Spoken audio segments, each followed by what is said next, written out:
Good morning, all of you. We are from Ryerson Public School, and today we are starting class 6th, chapter number 5, the Vedic Age.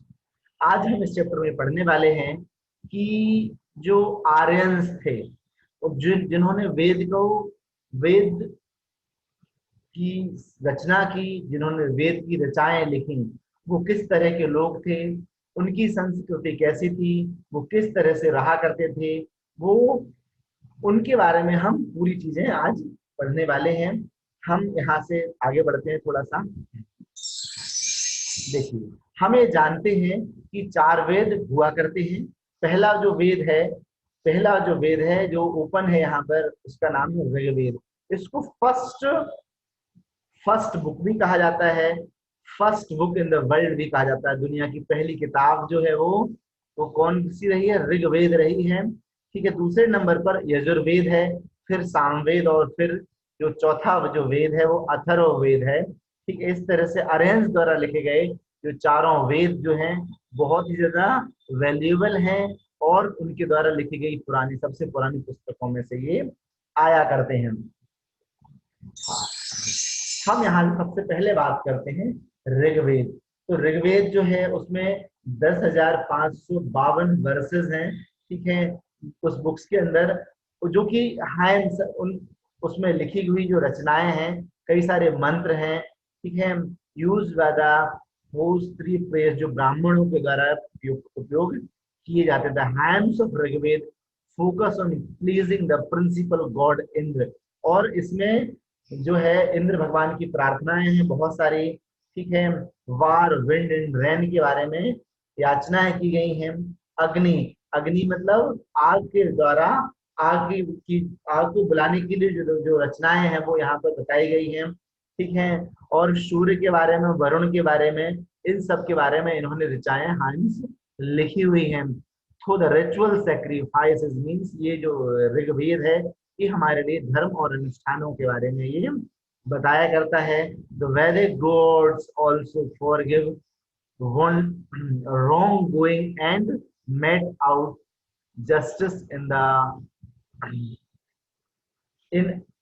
after life। ठीक है, means ये है कि जो वैदिक as है, जो वैदिक ईश्वर जो है, वो हमको इसमें बताते हैं कि हमें न्याय के रास्ते पर चलना चाहिए, हमें उस रास्ते से दूर बिल्कुल भी नहीं होना चाहिए।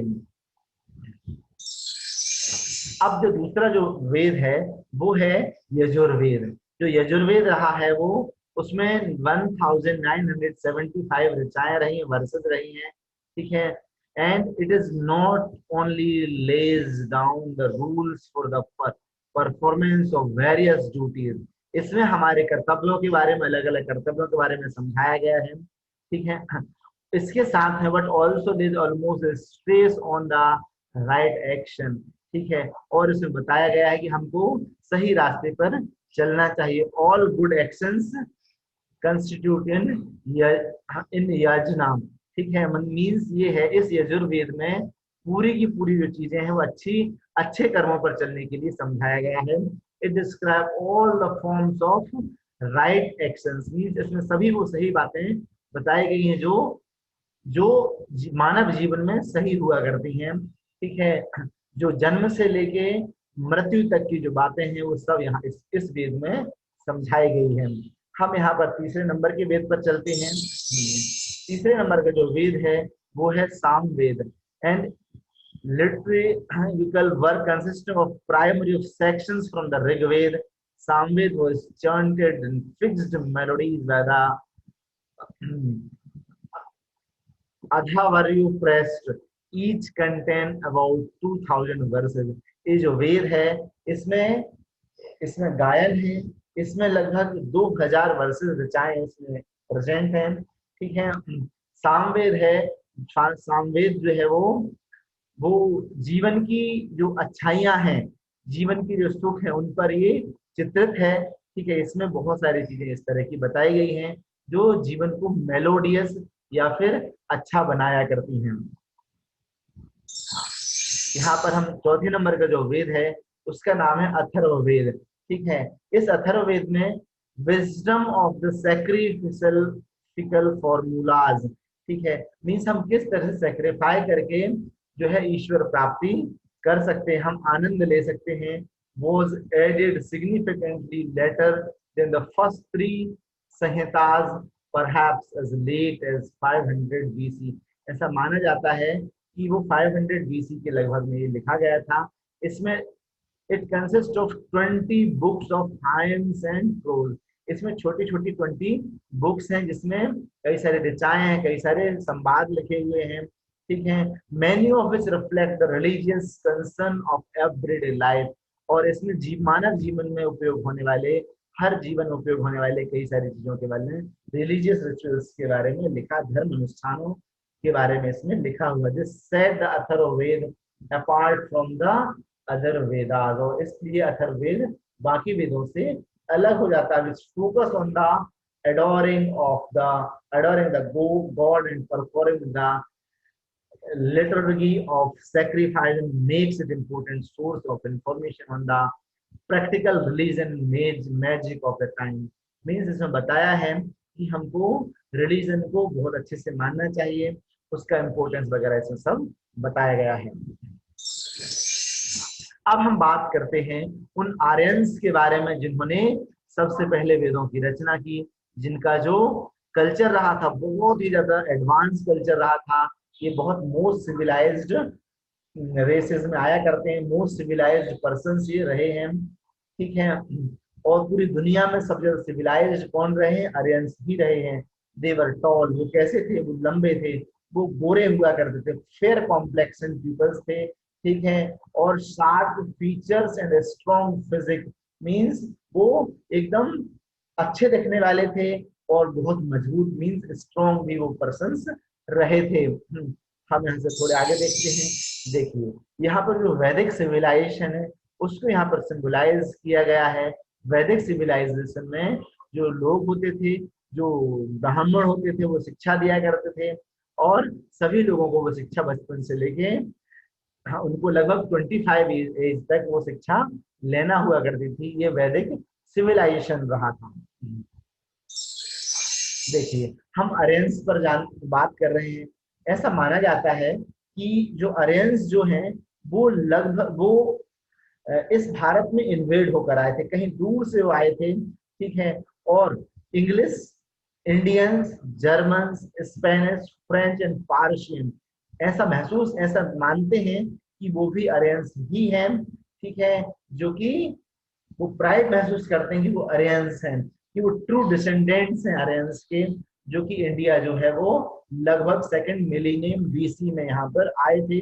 और इसी एज को हम वैदिक एज कहते हैं। यहाँ पर उन्होंने अपने धर्म और धर्मों वाले जो काम थे उन्होंने यहाँ पर किए, धर्म और अनुष्ठान वाले जो काम थे वो आकर उन्होंने यहाँ पर किए और इस कल्चर को बहुत ज्यादा समृद्ध और शक्तिशाली बना दिया। हाँ देखिए हम बात कर रहे हैं ओरिजिनल फॉर्म ऑफ आर्यंस। आखिर जो आर्यंस जो थे वो कहाँ से आए थे, कौन थे वो, तो यहाँ पर उसका थोड़ा सा डिस्क्रिप्शन है। देखिए ओरिजिनल फॉर्म ऑफ आर्यंस की हम बात कर रहे हैं। जो आर्यंस थे, कुछ लोग ऐसा मानते हैं कि वो इंडिया के इनहेबिटेंट्स थे, मीन्स वो इंडिया में ही रहा करते थे, वो कहीं से नहीं आए थे। लेकिन कुछ थ्योरी ऐसा भी कहती हैं कि वो कहीं से दूर से आए थे, वो इन्वेडर्स थे, वो भारत में आकर बस गए थे, कुछ ऐसा लोग माना करते हैं। हम आगे देखते हैं ओरिजिनल फॉर्म ऑफ आर्यंस की जब हम बात करते हैं तो हम कुछ हिस्टोरियन की बातों को मान लेते हैं कि हिस्टोरियंस एग्रीड, और हिस्टोरियंस क्या मान लेते हैं कि जो आर्यंस थे वो सेंट्रल एशिया से आए थे, जो कि लगभग कैस्पियन सी के आसपास से वो वहां चलकर यहाँ पर आए थे। क्यों आए थे? उसके पीछे रीजन ये था कि उनके वहां पर जो इस फूड का जो स्टोरेज था, जो गाय बैलों के लिए जो चारा वगैरह हुआ करता था वो उनके पास खत्म हो गया था, इसलिए वो मजबूरी में फिर इस इंडिया की लैंड पर आए थे, ठीक है। Aryans who came to India called the Indo Aryans, और जो अरेंस इंडिया आए थे उनको इंडो अरेंस भी कहा जाता है। हाँ देखिए हम स्प्रेड ऑफ अरेंस की बात करते हैं इंडिया में, फिर वो कैसे पूरे राष्ट्र में धीरे धीरे करके फैल गए थे, ठीक है। आगे देखें यहाँ पे आर्यन जो थे सबसे पहले आकर पंजाब में वो सेटल हो गए थे। और हम लोग ये जानते हैं कि इंदुस वैली सिविलाइजेशन था, हड़प्पा एंड मोहनजोदड़ो का जो सिविलाइज था, पूरी दुनिया में सबसे एडवांस सिविलाइजेशन था। ठीक है, और ये बहुत पुराना सिविलाइजेशन था। तो यहीं पर आकर आर्यंस बस गए थे और उन्होंने यहाँ पर अपने बहुत बड़े बड़े शहर बनाए थे। उन्होंने अपने शहरों को बहुत एडवांस बना दिया था, जो कि सिंधु और सरस्वती नदी के किनारों पर वो बस गए थे। तो वहां पर आज भी हमें उसके अवशेष मिलते हैं। हालांकि जो नदियां हैं वो अब सूख चुकी हैं। देखिए, हाँ, अब देखिए वो जो आर्यंस थे वो कहाँ से आए थे। वो ऑक्यूपेशन दिया करते थे और दूसरे लोगों को वो क्या करते थे, व्यापार दिया करते थे। और लोगों के साथ में वो व्यापार मेंटेन करते थे। ठीक है, और इस तरह से आर्यंस जो धीरे धीरे और दूसरी जगह भी अपना विस्तार करते गए। ठीक है, और उन्होंने आगे चलकर जो कहाँ पर eastern and northern part of the country, ठीक है, वहां पर वो पहुंच गए ऑक्यूपेशन के लिए और वहां पर वो जाकर बस गए। ठीक है, और जब वो वहां पर बस गए तो उन्होंने उसको उस जमीन को क्या नाम दे दिया, आर्यावर्त। ठीक है, उन्होंने उस जमीन को आर्यावर्त नाम दे दिया, जो कि आर्यन से ही सिंबलाइज करता, उनसे मिलता जुलता नाम है आर्यावर्त। आर्यंस का मतलब वहां पर आर्यंस की भूमि है, इसलिए नाम आर्यावर्त दे दिया। हम बात कर रहे हैं लाइफ ऑफ आर्यंस की, वो किस तरह का जीवन जिया करते थे। मीन्स हमारे जो पूर्वज थे, वो इतने महान पूर्वज जो थे, वो किस तरह का जीवन जिया करते थे, हमें यहाँ पर स्टडी करते हैं। देखिए, हाँ, जब हम उनके लाइफ की बात करते हैं तो जो उनकी जो लाइफ थी उसमें वो वेदों को मानने वाले थे। मीन्स उस समय में वेद मिला करते हैं। वेद जो है वो उनका नॉलेज उनके पास रहा था। ठीक है, वेद का मीनिंग ही नॉलेज होता है। मीन्स वो ज्ञानी पुरुष रहा करते थे। वो वेदों की जो ऋचाएं हैं उन पर चलने वाले लोग थे। ठीक है, हम सबसे पहले यहाँ पर देखिए ऋग वैदिक एज और द अर्ली वैदिक पीरियड की यहाँ पर बात करते हैं। तो ये जो समय था इसमें रिचुअल धर्म अनुष्ठान वगैरह यहाँ पर हुआ करते थे। The Rig Vedic period the Aryans were mostly confined to the Indus region. ठीक है, वो इंदुस रिलीजन को माना करते हैं, जिसको बाद में हिंदू रिलीजन नाम दे दिया गया। The Rigveda refers to the Sapta Sindhu और the land of the seven rivers. ठीक है, ऋग्वेद का जो मतलब है वो सात सिंधु मतलब सात नदियों के बारे में, सेवन समुद्र, ये जिसको हम सेवन रिवर्स भी कहते हैं, उनके नाम से ये नाम आया है और बाद में चल के हिंदू में बदल गया। It include the five rivers of Punjab. ठीक है, इसमें पंजाब में जाने वाली 5 नदियां हैं। पहली झेलम, चिनाब, रावी, बीस, सतलुज। ठीक है, इसके अलावा along with Indus and Saraswati, Indus नदी और सरस्वती नदी जो भारत से होती हुई आगे निकलती है। ठीक है, the political, social and the cultural life of Rigvedic peoples can be traced from the times of Rigveda. ठीक है, और इन लोगों की जो लाइफ है वो हम ऋग्वेद से उनकी लाइफ को समझ सकते हैं, उनकी रचनाओं को पढ़कर हम समझ सकते हैं। लगभग 1500 टू द 1000 बीसी मीन्स ये बहुत पुराना समय रहा है। हाँ, देखिए, हम यहाँ पर डिफरेंट वेदास की बात करते हैं। कितने वेद रहे हैं? ऋग्वेद, यजुर्वेद, सामवेद और अथर्ववेद। ऋग्वेद को सबसे मोस्ट एंशियंट बुक कहा है, क्योंकि जो ऋग्वेद है वो सबसे पुरानी बुक, इससे पुरानी और कोई सी किताब हमको अभी तक पूरे वर्ल्ड में मिली ही नहीं है। ठीक है, मीन्स ऋग्वेद जो है वो क्या है, सबसे पुरानी पुस्तक के रूप में माना जाता है। ठीक है, उसके बाद में यजुर्वेद है, फिर सामवेद है और फिर अथर्ववेद है। हम उनकी सोशल लाइफ के बारे में बात कर रहे हैं कि आखिर वो किस तरह से अपना जीवन व्यतीत किया करते थे। देखिए, इनकी सोशल लाइफ, उनकी फैमिली लाइफ थी, वो फूड किस तरह से लिया करते थे, वो कौन कौन से गेम्स और किस तरह से मनोरंजन करते थे, किस तरह के ड्रेस पहनते थे, और उन्होंने अपने आप को किस तरह के वर्ण और कास्ट में डिवाइड कर रखा था। हम यहाँ पर उसकी बात करेंगे। देखिए यहाँ पे उनकी जो फैमिली लाइफ थी वो जॉइंट फैमिली में रहा करते थे, ठीक है। उनमें फादर मुख्य हुआ, पैट्रियार्कल फैमिली मीन्स उनमें फादर मुख्य हुआ करता, मुखिया हुआ करता, जिसको गृहपति कहा जाता था, जो सबसे बड़ा व्यक्ति हुआ करता था उस परिवार का, ठीक है। मीन्स वो क्या करते थे, वो एक कंप्लीट फैमिली में वो बहुत एक साथ सभी लोग रहा करते थे, जिसमें गृहपति जो है सबसे बुजुर्ग व्यक्ति रहा करता था, वो एक साथ रहने के विचारों में विश्वास किया करते थे। हाँ, हम बात कर रहे हैं उनकी लाइफ के बारे में। अब जो जो गृहपति होता था वो सब चीजों के लिए अपना त्याग करता था, ठीक है। यदि कुछ भी यदि प्रॉब्लम आती है तो वही सबसे पहले आगे रहा करता था। यदि कोई रिलीजियस यदि सेरेमनी है तो उसमें भी उनको उस गृहपति को अपना सब काम करना कराना पड़ता था। वहां की जो महिलाएं थी उनकी पोजीशन बहुत अच्छी रहा करती थी, उनका बहुत सम्मान किया जाता था, और हर एक धार्मिक अनुष्ठानों में महिलाओं को बुलाया जाता था, उनको उनका प्रॉपर वहां पर जो महिलाएं थी प्रॉपर उस धार्मिक अनुष्ठानों में पार्टिसिपेट किया करती थी, ठीक है। और जो लोग थे, जो वहां पर पीपल्स थे, महिलाएं और पुरुष सबको एजुकेशन, सबको शिक्षा का अधिकार प्राप्त था, ठीक है। ये ऐसा ऋग्वेदिक हाइम्स में सब लिखा हुआ है। हाँ, उनके भोजन की यदि हम बात करते हैं तो वो बहुत सामान्य भोजन किया करते थे। वो वारले की रोटियां बनाते थे, वारले मतलब होते जौ की रोटियां, ठीक है। और वो गेहूं की रोटियां भी बनाया करते थे, ठीक है। वो मिल्क और बटर, घी और कर्ड और चीज इनका सेवन भी वो किया करते थे। मीन्स वो सात्विक धर्म वाले थे, वो किसी तरह से मांसाहार का उपयोग नहीं करते थे। वो जो लोग थे वे नॉर्मल सामान्य भोजन वो किया करते थे। हाँ, आगे देखिए हम गेम्स और अम्यूजमेंट्स की बात करते हैं।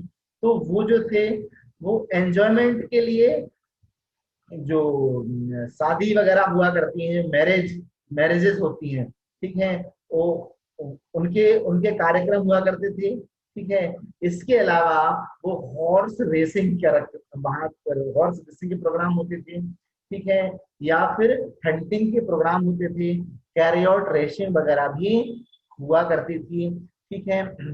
हाँ, इसके अलावा चौरस वगैरह जो खेल हैं वो लोग खेला करते थे। हम आगे देखते हैं। देखिए जो ऋग्वैदिक जो एज है, उनकी जो उनके धार्मिक अनुष्ठान है उनके बारे में यहाँ पर हमने यहाँ पर बताई है आपको। देखिए हम गेम्स एंड अम्यूजमेंट की बात करते हैं। जो ऋग्वैदिक पीपल्स थे या जो वैदिक पीपल्स थे, वो जो लोग थे वो गैम्बलिंग डाइस मींस वो किससे खेला करते थे, वो डाइस का यूज करके वो चौरस का खेल खेला करते थे। उनको म्यूजिक बहुत पसंद था और वहां पर फ्लूट बजाया करता, जिसको हम आज जो वीणा की तरह हुआ करता है वो लोग बजाया करते थे। वो संगीत प्रेमी भी लोग रहे थे। हाँ। आगे देखिए उनकी जो ड्रेस थी वो ड्रेस तीन तरह की थी। उनके अंडर गारमेंट्स थे, फिर गारमेंट्स थे और उसके बाद ओवर गारमेंट्स थे। इस अंडर गारमेंट भी पहना करते थे, गारमेंट्स पहनकर उसके ऊपर कपड़े पहनते थे, और उसके बाद में उसके ऊपर ओवर गारमेंट्स भी पहना करते थे। उनके गारमेंट्स में देखिए नेवी धोती, वासा शर्ट, अधिवासा mantle, cloth of cotton and wool, ठीक है। मीन्स इस तरह की कमीज वगैरह, कुर्ते और धोती वगैरह ये सब वो पहना करते थे। जो उनकी जो जो ड्रेस थी वो नॉर्मली जो है गोल्ड सिल्वर ऑर्नामेंट्स वगैरह के उसके क्लॉथ्स के साथ में उन ऑर्नामेंट्स का भी यूज वो करा करते थे। उनके जो महिलाएं जो हुआ करती थी वो फ्लावर्स की ज्वेलरी भी पहना करते थे, गजरे वगैरह, गजरे की और फूलों की माला वगैरह वो पहना करते थे। मीन्स और ये जो ऑर्नामेंट्स थे ये मैन और वुमेन दोनों ही ये लोग उसका मालाएं वगैरह दोनों ही पहना करते थे। मीन्स दोनों ही अपने आप को सजाया करते थे इस तरह के। मीन्स ये कैसे थे, ये एक लग्जूरियस पीपल्स थे जो कि चीजों को बहुत ज्यादा एंजॉय किया करते हैं इन चीजों को। हम थोड़ा सा आगे देख लेते हैं।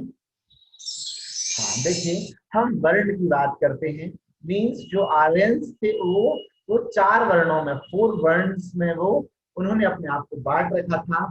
जो पहला वर्ण था वो थे ब्राह्मणास, मीन्स ब्राह्मण लोग जो थे वो पूजन करते थे, वो मंदिरों की पूजन का काम करते थे। ठीक है। जो क्षत्रिय थे, क्षत्रिय जो थे वो रूलिंग क्लास थे, जो क्या करते थे, अपने हाथ में तलवार लेकर चलते थे, वो ढाल लेकर चलते थे और दूसरे अपने अपनी सीमाओं को बढ़ाने में वो काम किया करते थे। रूलिंग क्लास को, रूलिंग क्लास जो कि वॉरियर्स हुआ करते, लड़ाकू हुआ करते थे, ये क्षत्रिय, उनको क्षत्रिय कहा जाता था। हम थोड़ा सा आगे देख लेते हैं। थर्ड जो क्लास थी वो थी वैश्य। जो वैश्य जो लोग थे उनमें ट्रेडिंग थी, मतलब वो कमाने धमाने का काम करते थे, वो व्यापार करते थे, वो सोने चांदी का काम करने वाले हुआ करते थे, वो कपड़ों को बुनने वाले हुआ करते थे। ठीक है। वो किसान हुआ करते थे, मीन्स अलग अलग जो भी अर्निंग का काम था वो किसका था, तो वैश्य का था। और जो शूद्र थे, शूद्र जो थे वो कौन थे, तो descendant to of serve of the 3 higher varnas. ठीक है। जो शूद्र जो थे वो उन लोगों को कहा जाता था जो कि बाकी तीनों को, जो तीनों वर्ण थे उनकी सेवा करते थे, उनको शूद्र कहा जाता था। नॉर्मली ये दस्यु हुआ करते थे। तो दस्यु जो शब्द है, ये जो शब्द है ये ऐसे लोगों के लिए उपयोग किया जाता था उस समय जो कि बाहर विदेशों से आए हुए लोग थे, तो उनको शूद्र कहा जाता था। हम उनकी इकोनॉमिक लाइफ के बारे में बात करते हैं, वो किस तरह के काम करते थे, इसके बारे में हम बात अब आगे कर रहे हैं। देखिए, जो उनकी इकोनॉमिक जो लाइफ थी उसमें एग्रीकल्चर था, डोमेस्टिकेशन ऑफ एनिमल्स था, वो ट्रेड व्यापार करते थे। उन्होंने एक बहुत ही ज्यादा इंपॉर्टेंट खोज कर दी थी, वो थी आयरन की, डिस्कवरी ऑफ आयरन उन्होंने ही किया था। एंड ऑक्यूपेशन एंड इंडस्ट्रीज, उन्होंने अपने व्यापार में और इंडस्ट्रीज का डेवलपमेंट उन्होंने कर लिया था। हाँ, आगे देखिए, एग्रीकल्चर उनका सबसे पहले यदि हम बात करते हैं एग्रीकल्चर की, तो बहुत अच्छी वो एग्रीकल्चर वो किया करते थे। वो गेहूं उगाते थे, वो बारले उगाया करते थे, जौ उगाया करते थे, वो चावलों की खेती भी करते थे, वो कॉटन भी उगाते थे और ऑयल सीड्स भी वो उगाया करते थे। ये उनके प्रमुख शुरुआती जो एग्रीकल्चर प्रैक्टिसेस थी। इसके बाद हम बात करते हैं, तो उनके लिए सोर्स ऑफ इरिगेशन में कुएं हुआ करते थे, कैनाल होते थे, कई सारी जो लेक्स होती हैं, जो झीलें होती हैं, ठीक उनसे पानी लेते थे वो। और बहुत सारे जो लोग थे वो नॉर्मली इस समय में बरसात के पानी पर निर्भर रहा करते थे। ठीक है। और वो पेयर ऑफ ऑक्सन, मतलब बैलों के जोड़े के द्वारा वो खेती किया करते थे। हाँ, हम डोमेस्टिकेशन ऑफ एनिमल्स की बात करते हैं। वो जो लोग थे, अरेंज जो थे, वो एनिमल्स को पाला करते थे और इसमें एनिमल्स को उनकी बहुत बड़ी संपत्ति मानते थे। मीन जिस व्यक्ति के पास में कोई एनिमल है तो वो बहुत बड़ा अमीर व्यक्ति है। ठीक है, ऐसा माना जाता था। जिसमें स्पेशली जो गाय हुआ करती थी उसको बहुत ज्यादा वैल्यूएबल माना जाता है आज भी। यदि हम धर्म और धर्म की यदि बात करते हैं तो गाय के अंदर हमें कई तरह के जो गॉड हैं उनके पिक्टोरियल डायग्राम्स में देख सकता है। गाय के अंदर बहुत सारे अलग अलग देवी देवता निवास करते हैं, आज भी ऐसी मान्यताएं हैं जो ये लोग शुरू से ही माना करते थे। देखिए, हम बात कर रहे हैं उनके डोमेस्टिकेशन ऑफ एनिमल्स में, तो वो क्या क्या पालते थे, वो bull, oxen, horse, sheep, goats और एसेज और डॉग्स, सबको वो डोमेस्टिकेट करते थे या पालते थे, है ना। हम ट्रेड की बात करते हैं, तो वो जो थे उन लोगों को ट्रेड करना बिल्कुल आता था, वो कॉमर्स में विश्वास करते थे और वो व्यापार में बहुत पारंगत हुआ करते थे। वो उनका जो वो वार्टर सिस्टम वहां पर था। बार्टर सिस्टम एक ऐसा सिस्टम होता है कि हम आपको कोई चीज दे दें और आप हमको कोई दूसरी चीज दे दो, उसको हम बार्टर सिस्टम कहते हैं। ठीक है। और काउ को बहुत ज्यादा वैल्यूएबल माना जाता था। ठीक है। हाँ, value of things was measure in terms of cows, किसी भी चीज की वैल्यू जो है काउ के रूप में गिनी जाती थी। हाँ, ये इतनी काउ की वैल्यू के बारे में वैल्यूएबल चीज है। ठीक है। तो इस तरह से वो अपने आप को ट्रेडिंग वो करते थे। हाँ, आगे देखिए। उस समय में कॉइन एज भी आ गई थी, मींस अब जो थे उन्होंने सिक्के बनाना भी चालू कर दिया था। उसको निस्का कहा जाता था, ठीक है। वहां उस समय निस्का जो था वो प्रेवलेंट था, वहां पर चला करता था। उसके बाद में धीरे धीरे सिक्कों का रूप बदलता चला गया और फिर अलग अलग नाम से, है ना, सिक्के चलते चले गए। Trade was mainly carried on the own by roads. वो जो उनका जो व्यापार करने का जो तरीका था, वो अपना सामान लेते थे और रास्तों पर चलते थे, सामान लेकर जो भी बेचते थे, अलग अलग जहां जहां गांव गांव पड़ते थे वहां वहां बेचते हुए जाते थे और फिर लौट कर आ जाते थे। जब वो काम अपना उनका जो सामान खत्म हो जाता फिर वो लौट कर आते थे। और रास्तों पर ही वो कैरिड बाय रोड्स के द्वारा ही वो चल चल कर अपना सामान बेचा करते थे। उनके जो कि भाई वो व्यापार जो है समुद्र के रास्ते से जो व्यापार करते हैं, जो अभी तक हमें पता नहीं वो करते थे या नहीं करते हैं, इसके बारे में ज्ञान नहीं मिला है, नॉलेज हमको नहीं हुआ है। हाँ, हम उनकी जब बात करते हैं आर्यंस के बारे में, तो आर्यंस ने बहुत बड़ी डिस्कवरी की थी, वो थी डिस्कवरी ऑफ आयरन। ठीक है, उनका इस सिविलाइजेशन में डिस्कवरी में बहुत ज्यादा ग्रेटेस्ट कंट्रीब्यूशन है इस सिविलाइजेशन का आयरन की डिस्कवरी में। ठीक है, क्यों? क्योंकि आयरन से बहुत सारी चीजें बन जाया करती। उन्होंने एग्रीकल्चरल इक्विपमेंट्स थे, इसमें से कुल्हाड़ी हुई, ठीक है, और या फिर जो हंसिया वगैरह है ना, गैती वगैरह, ये सब उन्होंने वहां पर बनाना चालू कर दिया था। इसके अलावा जो वेपन्स होते हैं, ठीक है, मतलब हथियार, जो लड़ने वाले हथियार है, वो भी उन्होंने आयरन से बनाना चालू कर दिया, जो कॉपर और ब्रॉन्ज से ज्यादा मजबूत रहा करता है। हाँ, हम आयरन की डिस्कवरी पर बात कर रहे हैं, तो उन्होंने देखिए हंसिया बना लिया था, होई वगैरह, खुरपी वगैरह जो होती है, ठीक है, जिससे जमीन को खोदा जाता है, वो प्लाव वगैरह, उन्होंने प्लाव का जो हेड है वो उन्होंने आयरन से बनाना चालू कर दिया था। ठीक है, और वो जो लोग थे वो कारपेंटरी करने में, ठीक है, ब्लैक स्मिथी और टैनरी मीन्स, वो बहुत ज्यादा कलाकार, आर्ट और क्राफ्ट में वो लोग पारंगत हो गए थे, वो एक्सपर्ट हो गए थे, है ना। हम आगे बढ़ रहे हैं, हम डिस्कवरी ऑफ आयरन पर चल रहे हैं। ठीक है, उन्होंने जो थे लड़ाई के लिए रूलर्स वीपन्स तैयार कर लिए थे, उन्होंने तलवार बनाना सीख लिया था, उन्होंने ढाल बनाना भी सीख लिया था। ठीक है, उन्होंने सिर को कवर करने वाला हेलमेट भी बनाना सीख लिया था। ठीक है, और उन्होंने जो बाण होता है उसके ऊपर जो आगे वाला जो हेड है, ठीक है, जिससे कि वो बाण जाकर किसी को चुभ जाए, उसको भी बनाना सीख लिया था। मीन्स वो बहुत ही ज्यादा इस रूलर्स वॉरियर्स के लिए बहुत ज्यादा वो बेनिफिशियल चीजें उन्होंने क्रिएट कर ली थी। और इसके कारण, इन सबके कारण उनका जो एम्पायर था, जो आर्यंस का जो एम्पायर था, पूरे भारतवर्ष में पूरी जगह फैल गया था।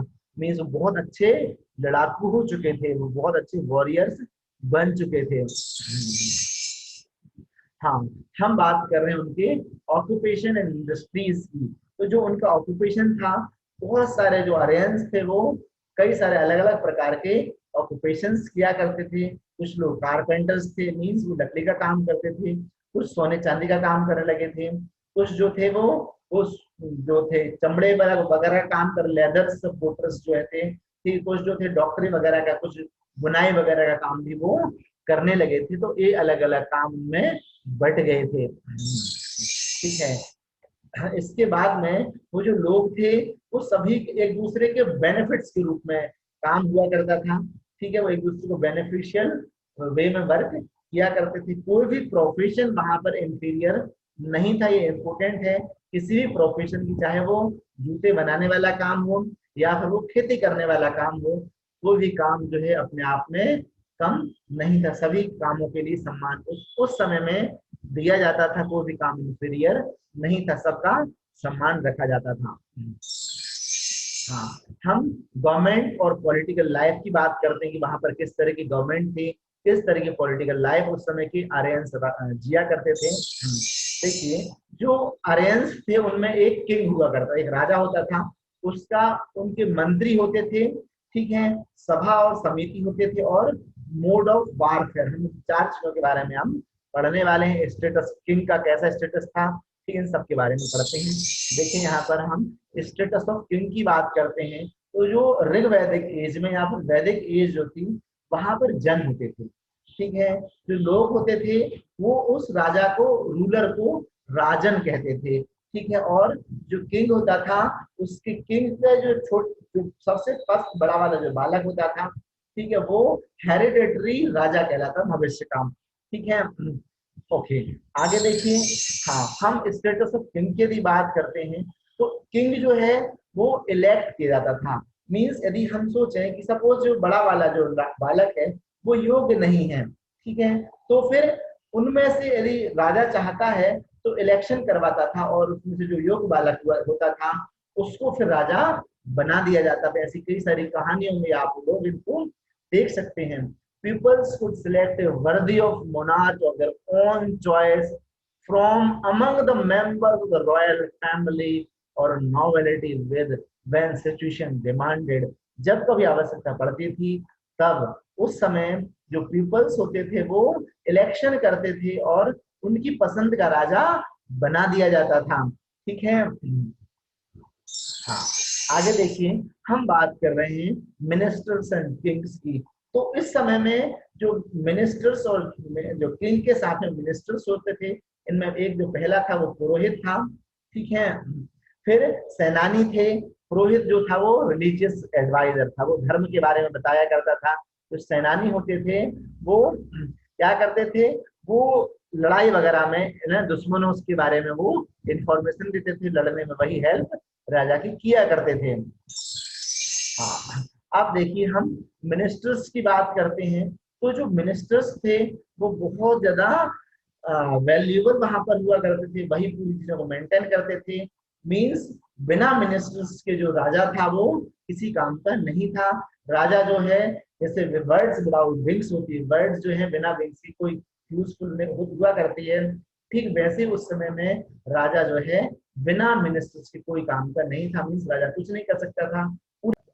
मीन्स जो राजा था वो बिना मिनिस्टर्स के कुछ भी नहीं कर सकता था। मिनिस्टर्स की बहुत ज्यादा वैल्यू थी।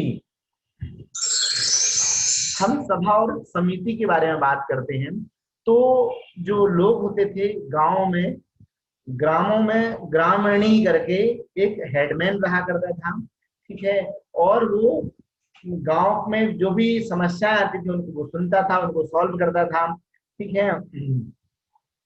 और वो समस्याओं को लेकर यदि उसे सॉल्व नहीं होती थी तो फिर सभा और समिति के पास में वो जाया करता था। मीन्स प्रॉपर व्यवस्था थी समस्याओं को सॉल्व करने के लिए। हम आगे देखते हैं तो जो सभा में जो लोग होते थे वो एल्डर्स होते थे। नॉर्मली बड़े बड़े लोग इस सभा में हुआ करते थे, मुखिया हुआ करते थे वो, ठीक है। और उन सभी जो मुखिया जो लोग होते थे वो उनको विश कहा जाता था, ठीक है। और वो जो अपनी समस्या को लेकर राजा के पास पहुंचते थे और राजा को वहां पर उस समय में विशपति कहा जाता था। अब हम बात करते हैं उनकी वारफेयर के बारे में। वो कैसे थे, ठीक है, वो किस तरह से लड़ाई करते थे, किस तरह से अपने अपना साम्राज्य विस्तार वो किया करते थे। वो बहुत अच्छे, देवर गुड वॉरियर्स, वो बहुत जबरदस्त वाले लड़ाकू थे। मीन्स बहुत अच्छे लड़ाकू वो रहे थे, वो बहुत ज्यादा पावरफुल रहे थे। The king and the noble fought on the carriers, अपनी सीमाओं के बाहर राजाओं से लड़ाई करते थे, ठीक है। और जो किंग और जो नोबल पर्सन जो होते थे वो या तो घोड़ों पर बैठते थे या फिर वो हाथी के ऊपर सवारी करके वो जाया करते थे।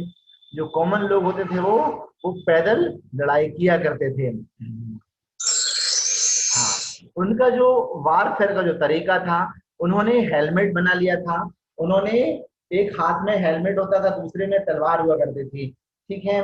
और उन्होंने आर्म गार्ड मीन्स हाथ हाथ का जो आर्म है, आर्म को बचाने के लिए उन्होंने आर्म गार्ड उन्होंने बना लिया था। उन्होंने तलवार, spears, axes, lances, bows and arrows सब उन्होंने बना लिए थे। कई बार जो जो तीर होते थे उनके ऊपर पॉइजन लगा के फिर वो सामने वाली सेना में मारा करते ताकि जिसको भी वो तीर लगे जहर वाला वो व्यक्ति तुरंत मर जाए। हाँ, आगे देखिए, यहाँ पर एक हमने उसी समय की चित्रण बताया है आपको कि वो तीर से शिकार किया करते थे, तीर से वो अपने प्रतिद्वंदी को हरा दिया करते थे। हाँ, आगे देखिए, उन्होंने सिर को बचाने के लिए सिर के ऊपर हेलमेट उन्होंने बना लिया था, आर्मर्स बना गए थे जो आर्म्स को प्रोटेक्ट करें, शोल्डर्स जो जो शील्ड जो थी, है ना, और शोल्डर्स पर प्रोटेक्ट करने के लिए, और पीछे एक शील्ड जो होती है जिससे कि तलवार यदि कोई मारता है तो उससे बचा लेते हैं। इस तरह के शील्ड जो है वो भी उन्होंने बना ली थी। पीठ पर भी एक शील्ड वो लोग लगाया करते थे ताकि वो अपने आप को सेव कर सकें। ठीक है, इसके अलावा जो थे, जो उनके कुछ रूल्स रेगुलेशंस थे कि वो ऐसे लोगों को बिल्कुल हाथ नहीं उठाते जो घायल हो जाते थे। मींस वो जो लोग थे, जो आर्यंस थे, वो घायल सेना पर अपना प्रहार नहीं करते थे। वो ऐसे लोगों को नहीं मारते थे जो कि उनसे इंफीरियर हैं। पैदल लोग जो थे वो पैदल वालों से लड़ते थे, जो घोड़ों वाले जो लोग थे वो घोड़ों वाले से लड़ते थे, जो हाथी से आते थे वो हाथियों के साथ में वो लड़ाई करते थे। मींस जो युद्ध हुआ करता था वो एक धर्म युद्ध हुआ करता था, वो एक नियम और कानूनों के साथ, नियम के साथ वो लड़ाई किया करते थे। हाँ, देखिए यहाँ पर जो युद्ध है उन आर्यंस का युद्ध है, बहुत अच्छी लड़ाकू यहाँ पर शो किया जा रहा है। ठीक है, okay, completed, thank you students.